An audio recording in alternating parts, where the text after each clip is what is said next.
Friends, ladies and gentlemen, friends of the Hindu, colleagues, I'm going to be in conversation with a legend. 20 Grand Slam titles, including 2 juniors, an Olympic bronze medal, 5 Asian Games gold medals, 93 victories in Davis Cup matches, making it the 4th highest number of victories by an individual, 1,295 weeks, almost 25 years in the top 100 in men's doubles rankings, and now the first Asian male player to be inducted into the Tennis Hall of Fame. I said induced. And the best part about it, all this fame and legendary comes because he spent a few years in Chennai. Correct. And that's the reason he is where he is. Friends, Leander Paes.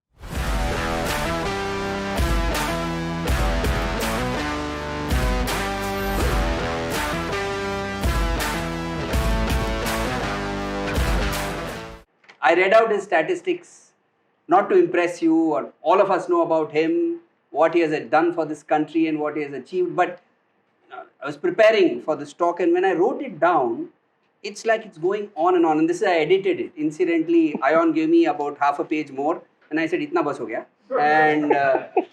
But a legend we have with us, and I think we're extremely lucky. He's a friend, he's also a friend of the Hindu and of the Sportstar. So thank you so much, Lee, for coming, you spending this time with us. Pleasure. So my first question is about, of course, the Hall of Fame, right? So what was your initial reaction when you got the news that you will be inducted into the International Tennis Hall of Fame? How did it happen? Did somebody just call you and say, Acha Lee, is that how it happened? How did it happen? Good evening, everyone. It's really wonderful to be in such a iconic building. And it's such an honor to be part of the legacy of the Hindu group, of the Sportstar group. Before I answer that question, when I was 6, 7, 8 years old, my dream was to be on the cover of Sportstar.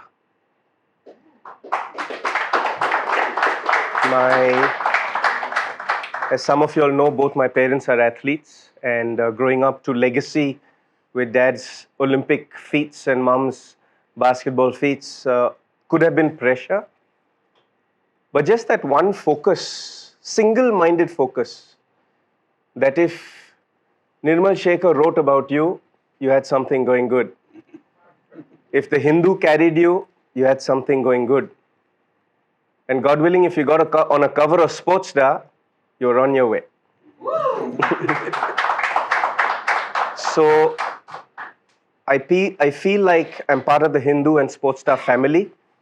And so many of us, which we're going to celebrate today, have known each other for the last 3 to 4 decades. And that's a long time. That is lifelong friendships. That is something that means a lot to me now, sitting after finishing a 38-year career, getting inducted into the International Tennis Hall of Fame. I had no idea what that was till 2001. Till actually that man, if you can please stand up, Ghana. That man presented me this book. Sudeep Ghana was my neighbor. He was my neighbor in Orlando, Florida. And we were sitting on his bed in his house, and as usual, doing some addad, talking about something or the other. And he went to his cupboard and he pulled out this book. And this is a book with Michael Jordan on the cover. It's done by ESPN, and it says Hall of Fame Collector's Edition. And Sudeep presented me this book. That's his signature there. It says 2001. It says to Leander, love Ghana. 23rd September 2001. We spent the next 1 hour trying to figure out what the Hall of Fame meant. And then since we figured that out, I said to him on that bed at the end of that conversation that, Machan, let's get into the Hall of Fame. And the rest is history. Today, I am so privileged to actually not just take India to the International Tennis Hall of Fame, not just take 1.4 billion people to the International Tennis Hall of Fame, but the Sportstar is going to be sitting in the International Tennis Hall of Fame forever.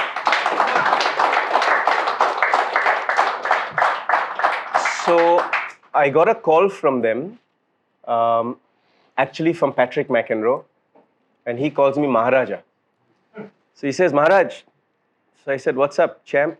He said, I got some good news for you. So I thought he tried to tell me that John McEnroe actually liked me. But he turned around and said, I'm the president of the International Tennis Hall of Fame, and you are nominated for the Hall of Fame. So I said, what does that mean? He said there are 5 people nominated. Carlos Moya, multiple Grand Slam champion, #1 in the world in singles. Daniel Nestor, 12-time Grand Slam champion, #1 in the world for many, many years. Olympic gold medal winner. Flavia Pannetta, US Open champion in singles. And so on and so forth. He named a few. Cara Black was there, my mixed doubles partner who I won a lot of Grand Slams with. He said, you see, there are 2 criteria. One criteria is a global voting. We've already put you down as #1 because the population on your street is equivalent to the population of most of these people's countries. But in that, I wasn't so sure I was going to win the nomination to get into the Hall of Fame. And funnily enough, I was quite nervous about the online voting because you're dealing with some real classy people who have been #1 in the world, won singles Grand Slams, Olympic gold medals. But at the end of the voting, Carlos Moya got 8,000 votes. Ana Ivanovic, French Open champion, #1 in the world, got 80,000 votes. And thanks to our population in India, India got 119 million votes.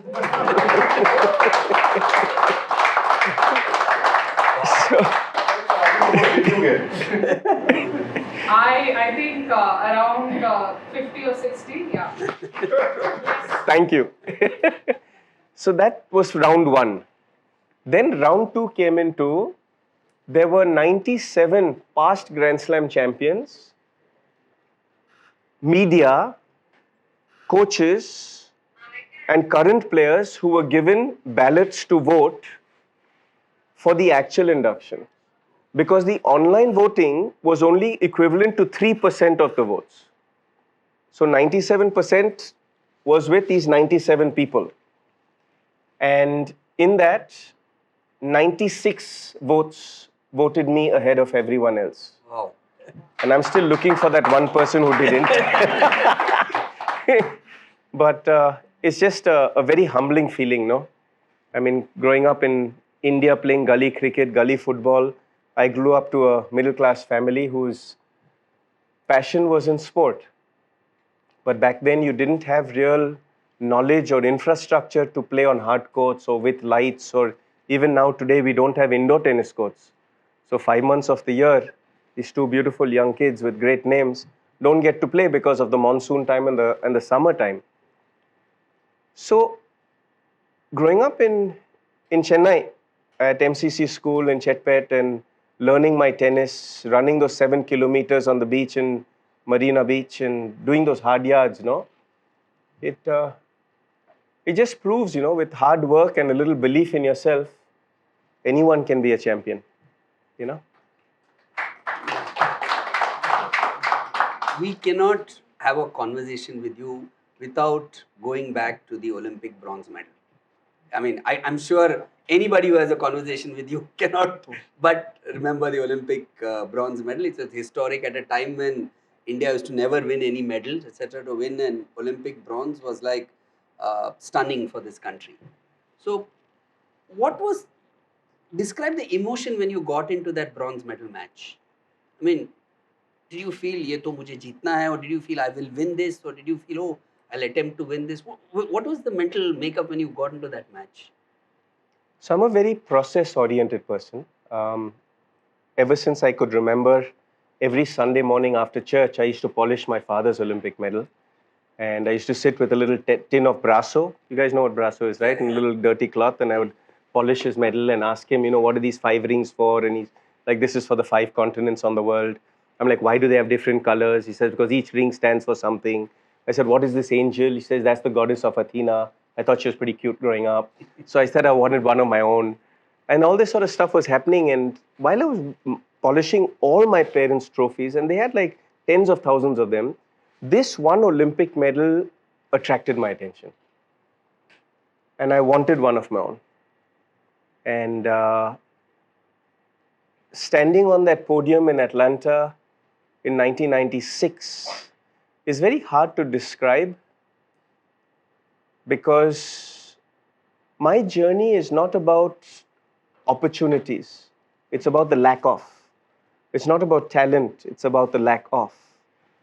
My journey is about hard work. My journey is about a huge mental prowess of manifestation. My journey is about how much pain can you take and still keep moving forward. Also, I was smart enough as a young kid to realize I couldn't do it alone. And as much as born to 2 beautiful parents who were so supportive and they gave unconditional love, I had 2 sisters who were older than me, and they really brought me up. I had some amazing coaches, trainers, 194 men's doubles partners, 25 mixed doubles partners, who actually all their names belong in the Hall of Fame. Because without them, I wouldn't be who I am. There are a few people who are not with us today. I lost a coach, Bob Carmichael, in 2003. I lost a couple doubles partners to a couple wars that happened around the world. I've lost a few very dear ones. Nirmal Shekhar, whose office I've been sitting in it for the last 2 days and working on this book. Vivek, right? Vivek and Ayon actually visited my office in Bombay with this wild idea of making a coffee table book. And Vivek was there sitting with us. And he's here only in spirit now. But I think the story of Leander is honoring all the people who played their part in my life, using my shoulders to give them honor and to inspire 745 million kids, because that's the population of youth that we have in our country. And there's not enough said about the amazing work that you guys do, because actually you are the voice. You guys are the vehicle to get out to inspire these kids. I know some of you all do some crazy night shifts. Some of you all work long hours. I must say you'll have a pretty cool canteen. $15 for 4 meals a day, that's not too bad. And pretty damn good food. Today's halwa was too good. No, we are asking them to bring the price down. Yeah? Yeah. I agree. Yeah. It used to be 1 rupee before. Correct, exactly. But that's dating us.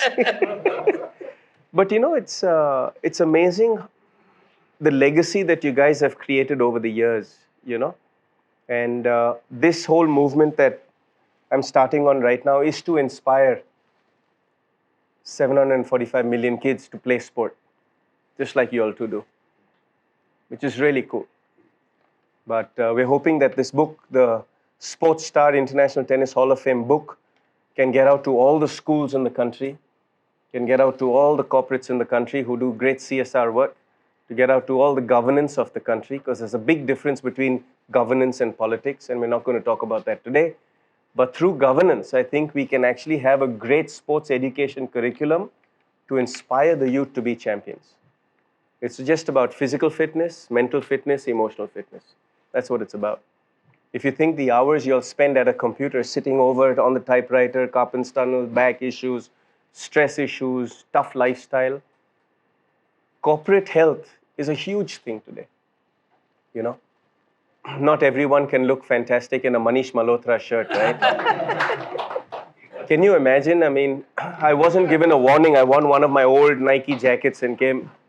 Someone here dressed up with a Manish Malhotra shirt and he's looking pretty swanky, isn't he? Huh? Yes. And I told you this in the afternoon. That's because people like me need the packaging. You don't. You're Leander Paes. Yeah. Pays. Yeah. Okay. But this conversation is about Leander. So coming back to you, when you were ranked 70th in the world in 1997, right, and you were playing singles, and you were getting direct entries into all the Grand Slams because you were 70th in the world, uh, how easy or difficult was it to switch to doubles, and what caused that? It was very tough. It was very tough because that was the first year that I was getting into all the main draws of all the Grand Slams, all the Master Series, the 500s, the 250s. In fact, I won my maiden Hall of Fame singles event. And I thought that's why Patrick McEnroe was calling me. You wanted the trophy back or something. But that same year in 1998, I beat Pete Sampras for the first time in New Haven. So getting all these singles results really gave me a sense of hope that I could first break the top 50, then the top 25, and then possibly even get into the top 10. And I felt that that was quite realistic. But I had a little epiphany that would it inspire the kids in India even more if I was in the top 10 in the world in singles? Or would it inspire the kids in India even more if I was a Grand Slam champion? Because no one had won senior Grand Slams until we did. And I felt that if we won Grand Slams and if we were number one in the world, no sport was number one in the world before we were on the official world rankings. We had won hockey gold medals, and in cricket we had won championships, but we are not number one in the world. And I think that's a legacy that's quite cool, is to have the Indian flag say number one in the world. It feels good. And in that, that was the decision I made, is to slow down my singles and focus on the doubles. So in 98, we got to 4 doubles Grand Slam semis. In 99, we got to 4 doubles Grand Slam finals and won 2 of them. Clear number one in the world. So the history of winning 20 Grand Slams or an Olympic medal mattered more to me than being top 10 in the world in singles. I feel like that also speaks part of my character in terms of I'm a team player. I grew up being a footballer. I grew up in the house where everyone in the house was more athletic than I was. So I wasn't even the best athlete in my own dining table, you know. And that teaches you a lot of humility. That teaches you a lot of togetherness. That teaches you a lot of teamwork. All the things that sport teach, which is quite amazing. So, you spoke about Grand Slam titles and playing doubles so that you could be number one in the world. In the process, you won 18 Grand Slam titles as a senior, right?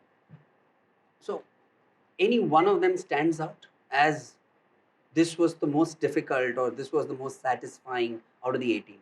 You know that Martina Navratilova is going to see this recording, right? Yes. She'll come after me if I don't say it was hers. If I had to pick one trophy that would stand out, it would be my Olympic medal. And that one stands out because I did it for you.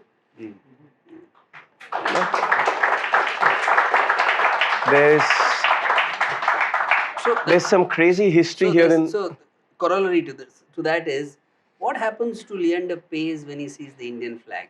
Davis Cup, Asian Games, Olympics. I'm not saying you don't play well in Grand Slams for yourself, but I'm saying when it comes to team games or when you're representing the country, there is that extra energy, there is that extra passion, there is that, and that reflects in the game. There is that X plus that happens in your game.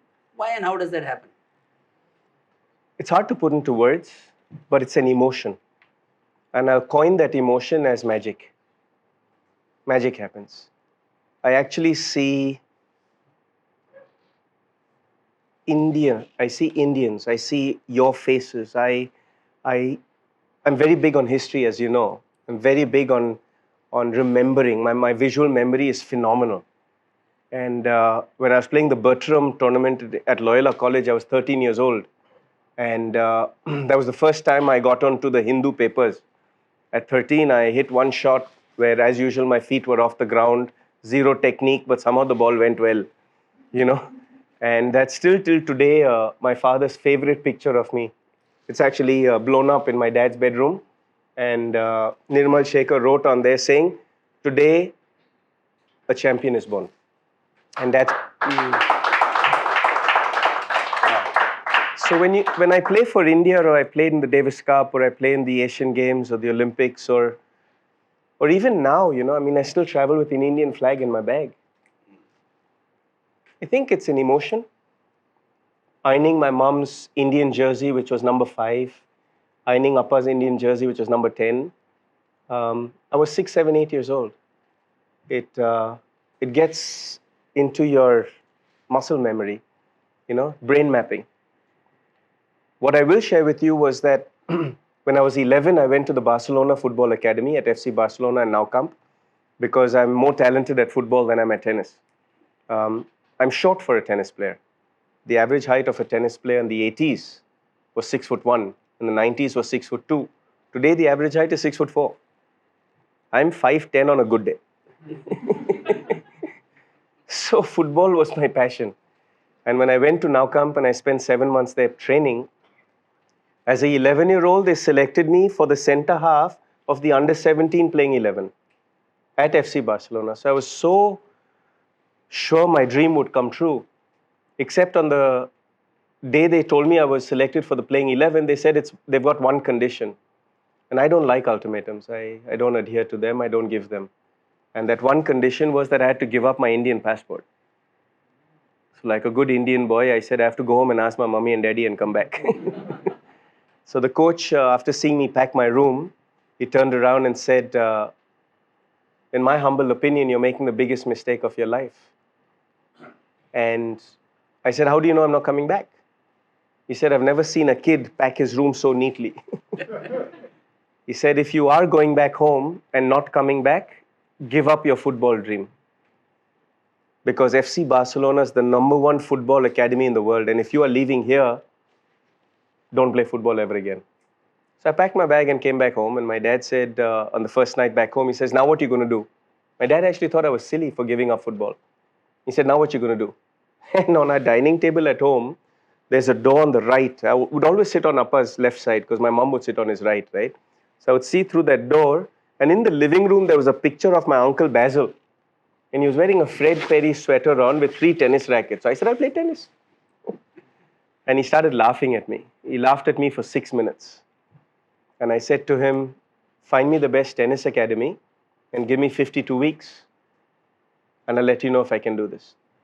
So my Appa brought me to the Britannia Amritraj Academy here in Madras. And I was selected for the academy not on tennis skills, but more on fitness skills. Because in Davis Cup in Calcutta, when Czechoslovakia was still communist Czechoslovakia back then, February of '86, Anand Amritraj asked me to come and play and try out. But I didn't have a tennis racket. So my best friend at that time, Rishikesh Kannan, he threw me his tennis racket, except it was wrapped with a lefty grip. So when I was holding it, it was really uncomfortable. So I said, what do I do? He said, don't let the ball bounce. So I said, why? He said, you don't understand tennis. Just don't let the ball bounce, because if it's topspin or underspin, you don't know the bounce. Just take everything in the air. So Anand Amritraj hit a serve. I volleyed it back. He said, you can't do that. I said, why? He said, no, you have to let it bounce. I said, no. So then he hit another serve again. I volleyed it back. So he was so upset with me. He started hitting, and everything I kept on volleying back. He got so angry, he hit the ball to the third court that side. I didn't know better. I was, 11 years old. I ran that way and I put one dive because I couldn't get to the ball. And that's how I learned how to dive. Then I watched Boris Becker diving. On the Marina Beach, I practiced how to dive to not hit my face on the ground.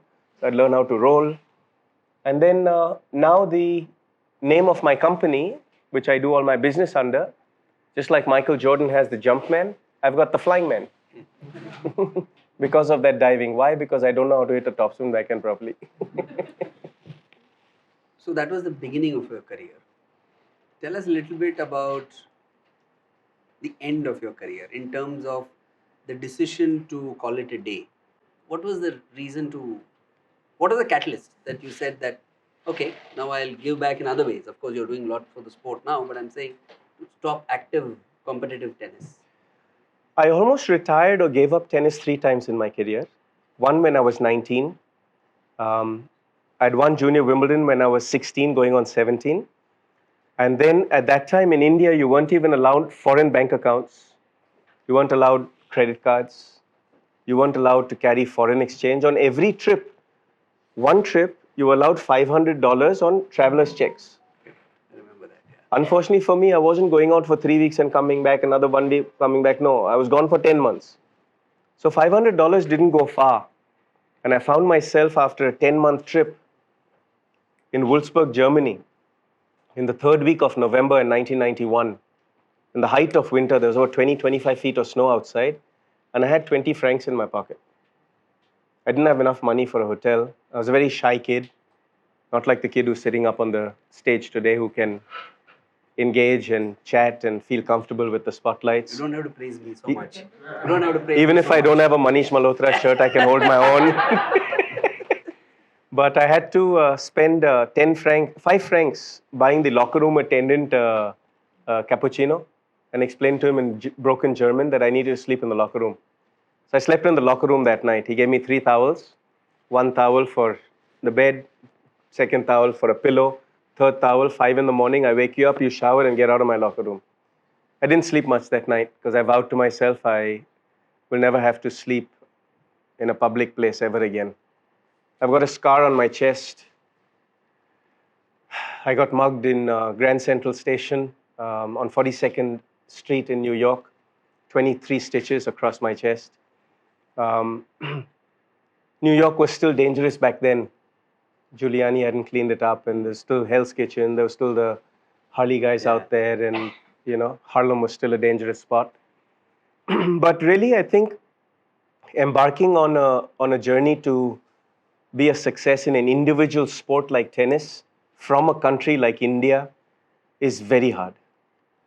It's very, very difficult because there's really zero support system other than your parents' well wishes and a few, people that believed in you. So 19 was the first time I thought of retiring. I came back after sleeping in that locker room and getting mugged in New York, and I threw my rackets in the cupboard and I told my Amma and Appa that I can't play tennis anymore. It's too difficult. So 8 weeks went by and I asked my mom, I said, is Dad feeling all right? He hasn't said anything yet. So she turned around and said, your coaches who believed in you, your father's got a $1.2 million debt that he has to pay to your coaches who believed in you. And he's thinking about how he's going to earn that to pay it back. I got back onto the tennis court pretty quick. I made my first $1 million when I was 19 years old. Paid that back within 9 months of when I heard.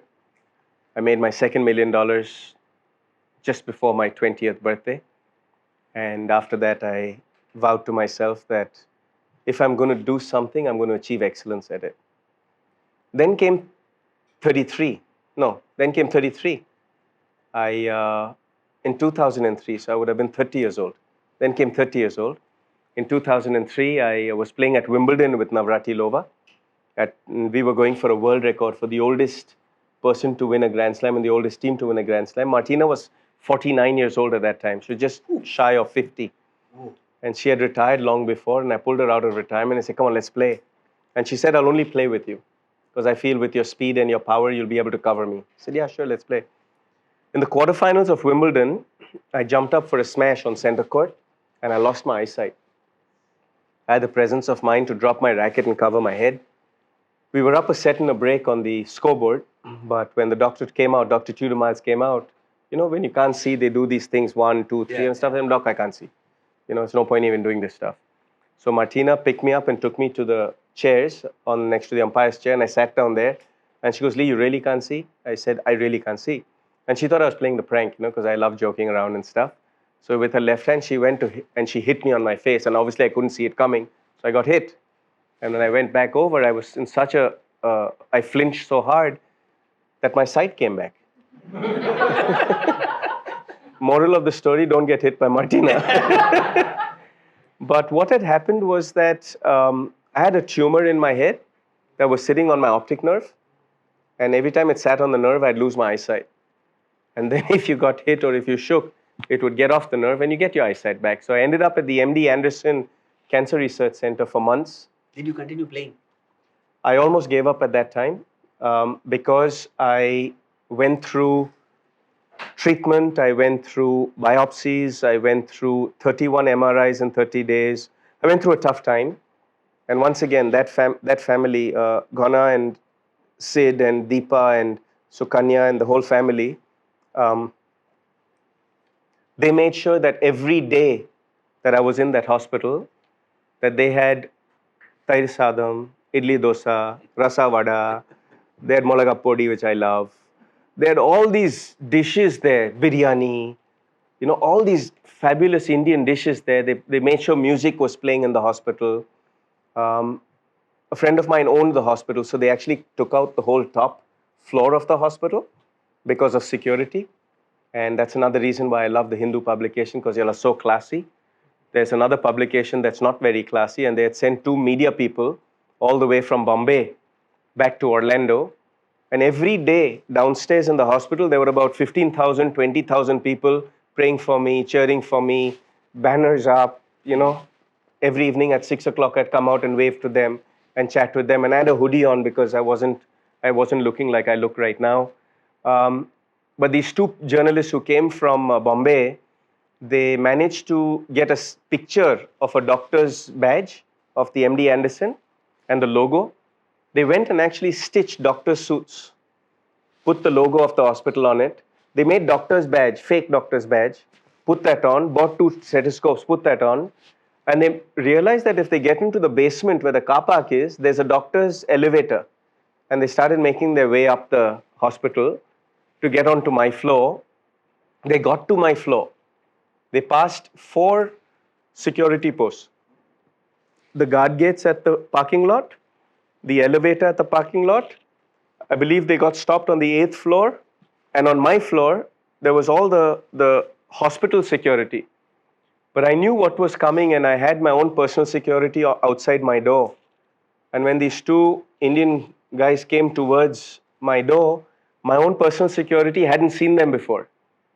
And they were so astute because these guys were like steps away from me. And they had cameras ready to take pictures so they could publish it on the front pages of their publication. Publish it showing pictures of me in not a great state.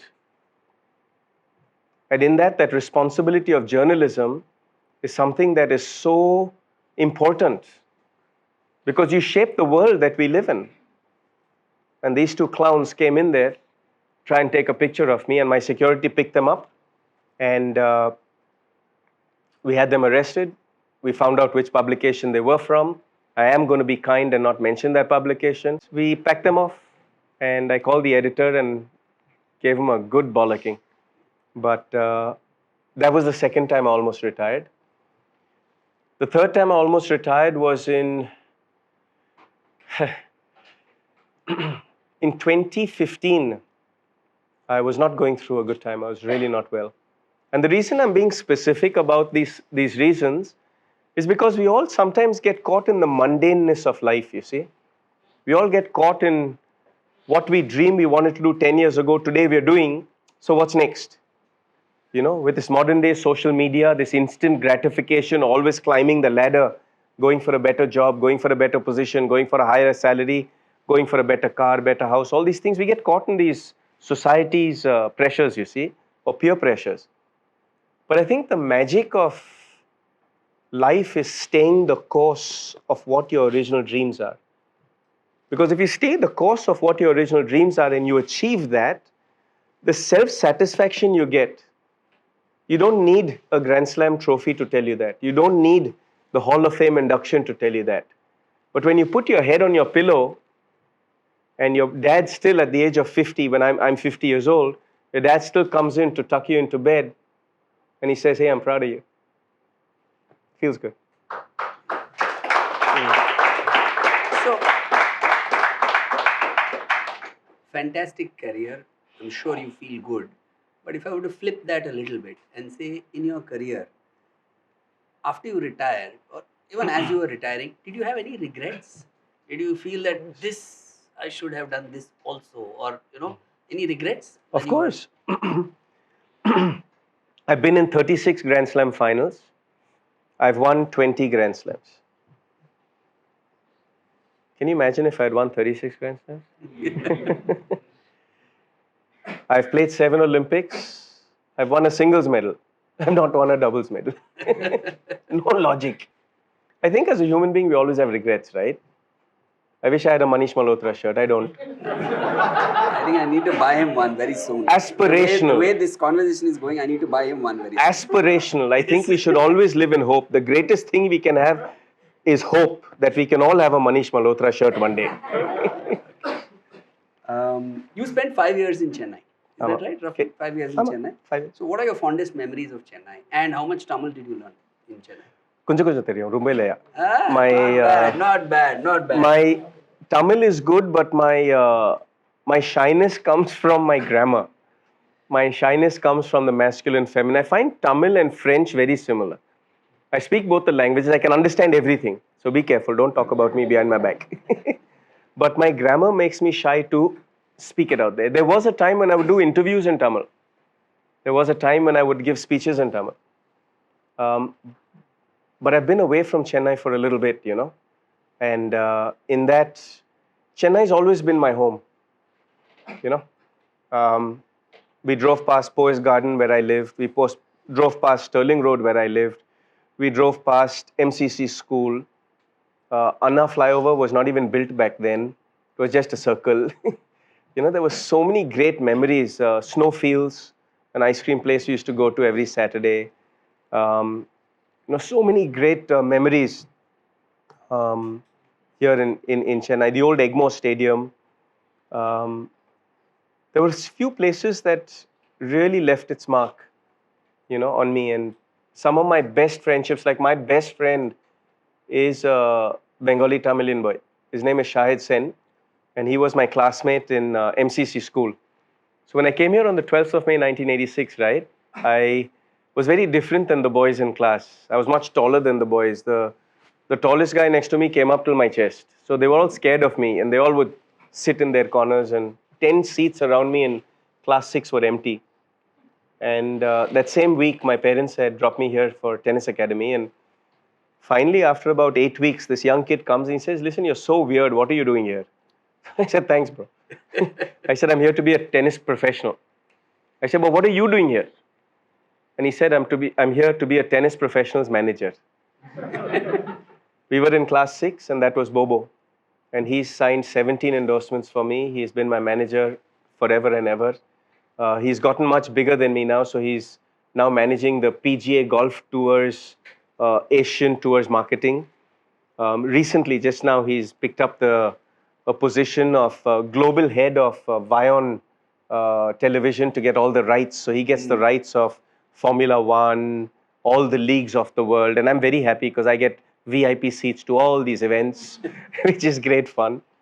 But Madras and Chennai have not only been one of my favorite hunting grounds. I've won 8 Indian Opens here at the Nungamagam Stadium. But I feel that the culture and the people of Madras make it what it is. I feel the education levels, the knowledge, the human equity of people in Madras and Chennai are just spectacular. It's a very classy, knowledgeable, empathetic community. And coming back home here to Chennai is always one of my favorite things to do. It's where everything started for me. I wouldn't be who I am without Madras.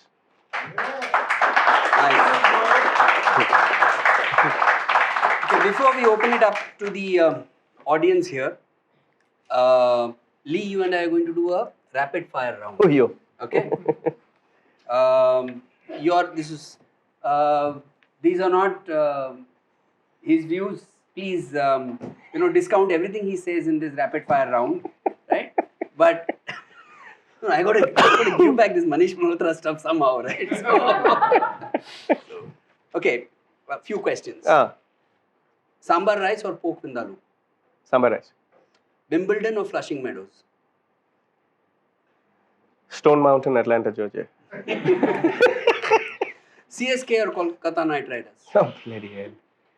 I'm not a big cricket follower. I don't follow cricket so much. ये दो team का नाम तो सुना होगा ना, CSK and Calcutta Knight I'm a Riders. Dhoni guy. My okay. birthday is CSK, 7. I'm a alright. Dhoni guy. Federer or Djokovic? Djokovic. Oh. Julia Roberts or Madhuri Dixit? More options? Yeah. Only 2 is given options. What is this? Like, तुम्हारा era का, I picked up 2 people from I'm your Indian. era. It has to be Indian, no? Okay, Madhuri Dixit. Fine. Rom-com or horror? What do you prefer? I don't like horror. Enough horror in life. Don't want more rom-com. Okay. A Sportstar poster or Rohit Shetty movie?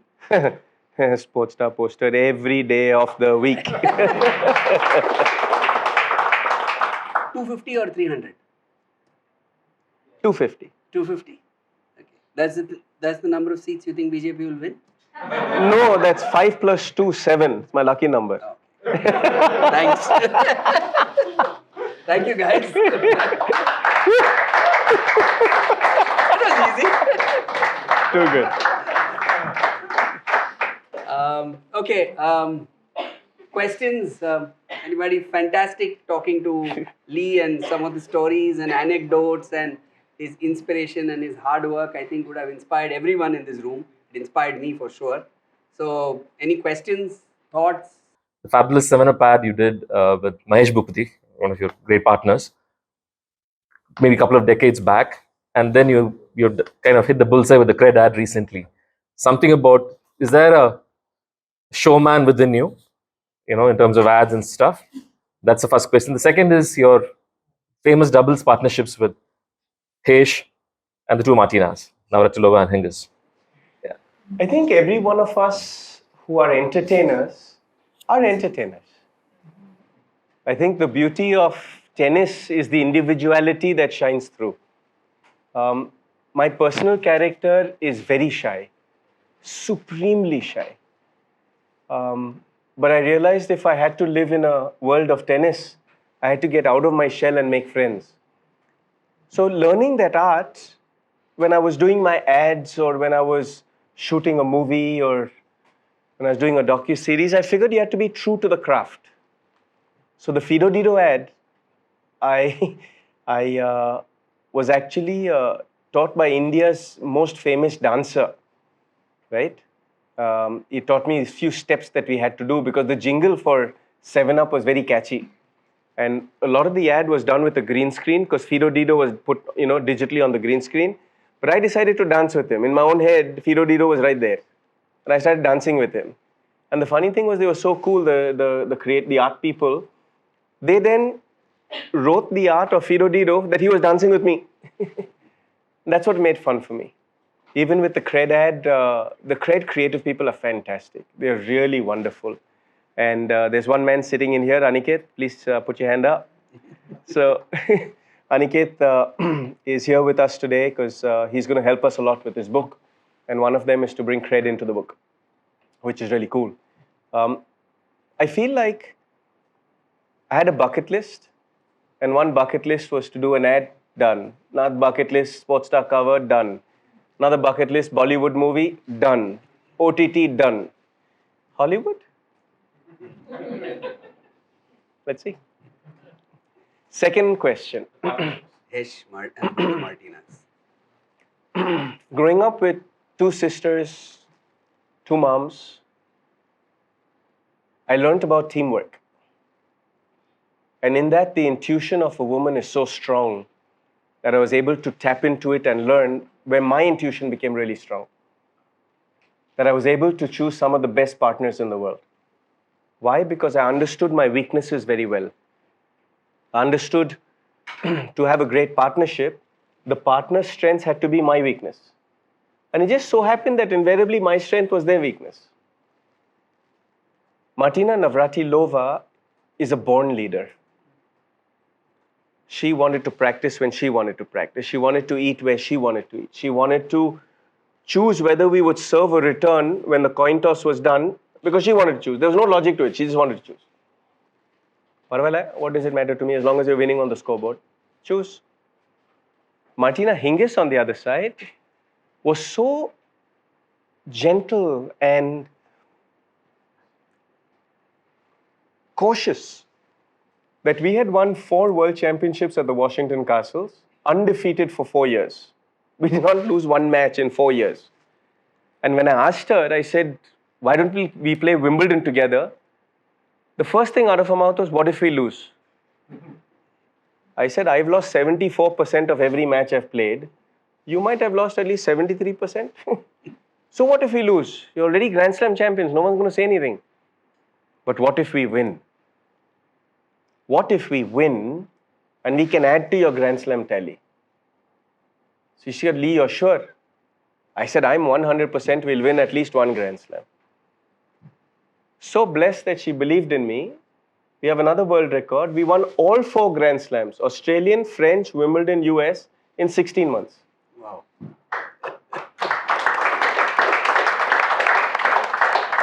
So the moral of the story is have great people around you. It makes your life easier. And the one with Hesh? Hesh was very, very special because we were able to prove that Indians can be world champions. We were able to prove that Indians could be number 1 in the world in a field. Today, Neeraj Chopra is a gold medalist in javelin. Today, cricket, we can get to the World Cup finals and God willing, we'll win the next one. Today, badminton gold medals, shooting gold medals, wrestling medals, all sorts of other sports, archery and other sports. But we were the first to actually say that Indians can be the best in the world.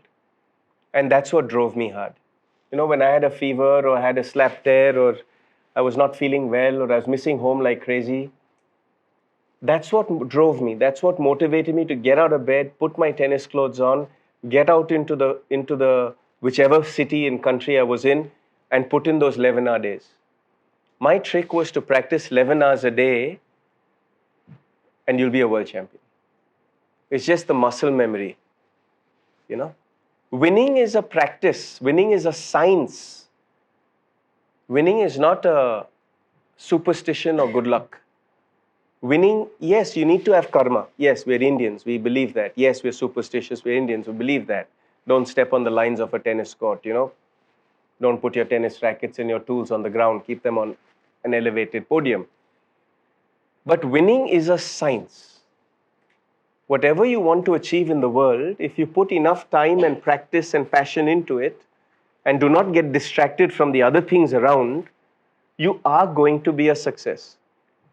Because sometimes winning is just about staying the course while everyone's getting distracted, getting sick of doing the hard yards, not getting reward and instant gratification. You're still going. Everyone else has fallen away. As you climb that mountain of success, they say it's lonely at the top for a reason, right? Because everyone else falls off. If you just stay the course, same for a relationship, same for business, same for an investment, just stay the course. You'll get there. And sometimes the journey is really cool, you know. I find the journey more fun than the euphoria of winning or the disappointment of losing. That goes off losing maybe goes off in like about a week. Winning goes off in like 24 hours. But the journey is a lifetime's journey. And I'm really proud to be part of this Sportstar and Hindu family through my journey. Because like all of you, what memories we've had. It's really stunning. Leander used to be the fastest man at the net. He's a step slower today, but he's still the fastest man at the net. So what made you such a phenomenal player at the net? Because one of the first times when he started Weekend Sport in the Hindu, we used to have something called the word play, where one of the first entries was poach. And we explained it as this, not the ones you do with the eggs, but something that Leander did superbly well. So what made you so good at the net, considering you were a pretty late entrant into tennis? My father used to give me 100 rupees a day to play video games. My first Davis Cup captain, Naresh Kumar, owned an ice cream parlor called Sub-Zero and a video game parlor next to it. You showed it to me last time. On Park Street. Yeah. So Suresh and myself and Ayon, we've had a chance to eat at his favorite jazz club and restaurant called Trinkas on Park Street. And it's bang opposite where I grew up at Queen's Mansion and diagonally opposite Sub-Zero.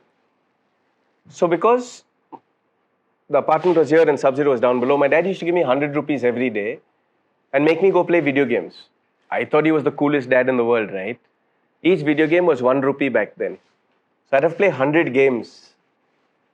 First month went, I was like, wow, he's still the coolest dad. Second month went, I'm like, wow, he's still the coolest dad. Third month, I started getting tired and bored. My hands used to hurt.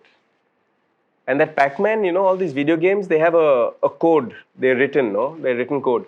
I knew the Pac-Man code for 1 hour, 10 minutes. So I wouldn't lose a life for 1 hour, 10 minutes. So I went back and I had 50 rupees left. So I gave it back to my dad. I said, I don't need this. You know, take this money back. He says, what's this? Have you played 100 games today? I said, no, I've played only 50. This is your change. He goes, that's not for fun. I'm doing eye-hand coordination and brain mapping your brain to understand that every problem has a solution. Every obstacle can be decoded. Now go back there and play 50 more games because you are going to have the fastest hands in the world. I think the best part of the human brain is the way we adapt. Look at what we all went through COVID, right? I bet we don't remember it that often right now, no? Don't like to. Don't like to, right? But if you see how we adapt to situations, the human mind can adapt to so much. Let's not limit it. Let's not put a ceiling and limit what we can do. You know, with all these smart gadgets, they're called smart gadgets, but they're making us dumber. I could remember 200 phone numbers before. Now sometimes I forget my dad's number. Point being that as much as tech is growing so fast, it needs the human mind to work the tech. Now let's go a step further. Let's use tech as an assist to help us achieve great things. The magic is still in the brain. The magic is still in the heart. The magic is still with the human being, with each of us. And I feel that the connectivity of all of us can create great magic. So I'm a big believer in human science. I'm a big believer in the brain game because it's not yet been discovered so much. We know so much about cardiovascular. We know so much about sports science. We know so much about other things. But the mental side is such a big thing now in the modern world. Let's try and master that. We have time for one last question. Oh, two people. I wish you asked me this question 27 years ago. It's damn exciting. It is so exciting to travel the world and visit these cool places that you've only read in books or seen on movies and actually think, wow, I'm actually going up the elevator of the Eiffel Tower. Or, wow, I'm walking, down Fifth Avenue in New York. I saw all the great actors here. This is really cool. Oh, wow, I'm walking the streets here in Nungambakkam and people want my autograph or my picture. And then after 10 years of doing that, you're like, maybe it's not so wow. I've done it so much. But then the magic is to be simple about it, to be humble about it, and realize that one autograph you sign might change someone's day. That one genuine hello, எப்படி இருக்கீங்க? How are you? And really wait for the answer. I'm good. Is very important. Because you never know what people are going through in the world. You never know the stresses that people are going through. And I became a global citizen when I was 11 years old. So to bring happiness to people is what motivated me. And I feel traveling the world, people are the same. Give or take a little bit, 1, 2, 3%. But generally people want love, they want respect, want to earn enough money to live well, want to have a good job, want to have a good resume, they want good friends, they want a Manish Malhotra shirt. Yeah, I was waiting for that. Waiting for that. You're slow. And at the same time, they want to have a good laugh and be happy about life. So traveling the world and bringing happiness to all different communities all across the world has been a great joy for me. It's I really I love seeing people happy. Nadal is almost like going through his farewell season. Even Murray and Djokovic also is sort of not in his best form. What are your thoughts on this? And do you believe in these like eras in tennis? Just your perspective on this thing. I love the fact that you're still at work. Yes, I do believe in eras. I believe that there's a changing of the guards happening in tennis. Rafa Nadal is one of my favorite partners I've played with. I played with him in the Paris BRC indoors, and he's just a wonderful, wonderful human being. And to see a 14-time French Open champion not be seeded, lose in the first round in straight sets, to the same guy he actually got a default from in the semis, right? A couple years ago, right? That I understand all too well, because we all came in when the sun was shining, and we all played with a long sunset. And when the sun was setting, it's a very emotional thing to go through. You saw Federer's retirement, Yeah. how emotional both those two boys got and people got. When Rafa came off that court, the magic for me was not watching him, because I know what he was going through, I've been there. But the magic was to see the eyes of Djokovic in the stands, Iga Swiatek in the stands, Alcaraz, who in my humble opinion is the next king of tennis. As long as he stays injury free, he has a chance of winning 20 plus Grand Slams. And to watch him get so riddled with emotion, there was happiness when Rafa looked at him and pointed at him. There was sadness when Rafa put his head down and walked away, because it was a rainy day yesterday in Paris, so there was only a little sunshine coming through, the rest was dark and cloudy. And the anger that he felt when Rafa lost, those are great human emotions, you see. And it's wonderful to have all of them, not just be stuck in a little box of being normal and safe. You know, it's nice to have euphoria and sadness and everything in between, you know, wins and losses and stuff. But there is a changing of the guards, to answer your question. I think that Djokovic has got still 2-3 Grand Slams left in him minimum.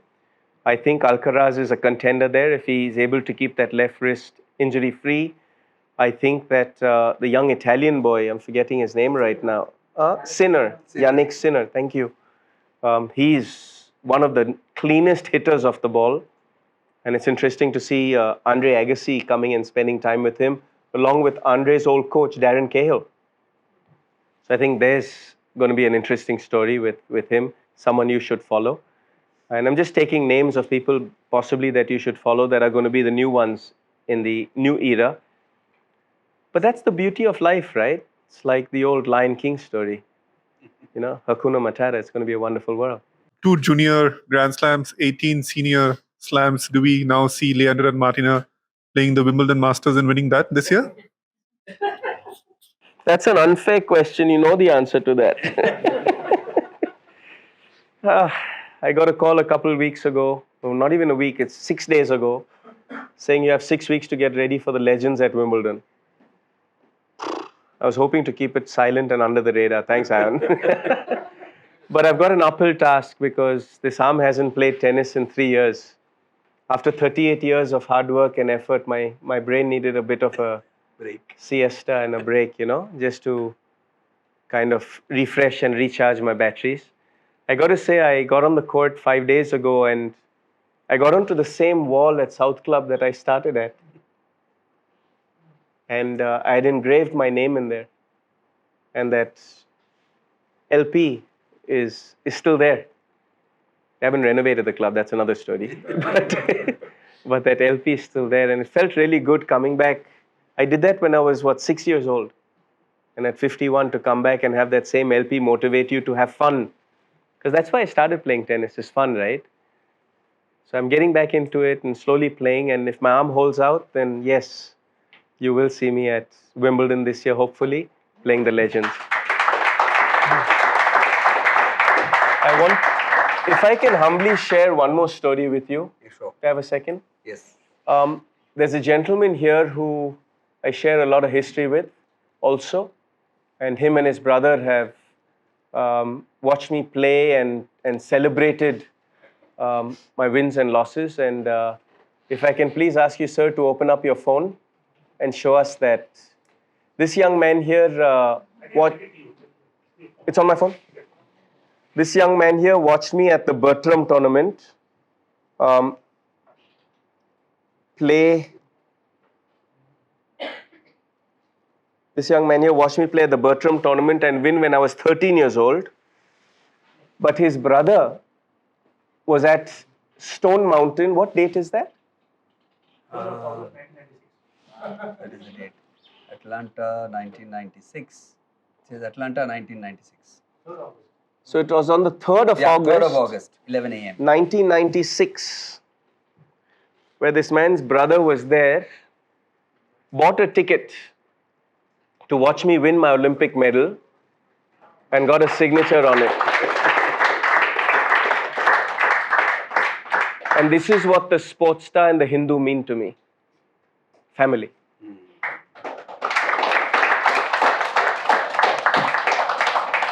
Thanks so much, Lee.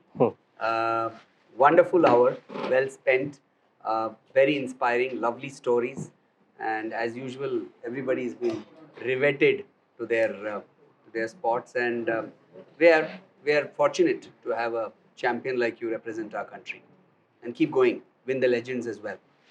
Thanks much. Yeah. Thank you so much. Thanks, guys.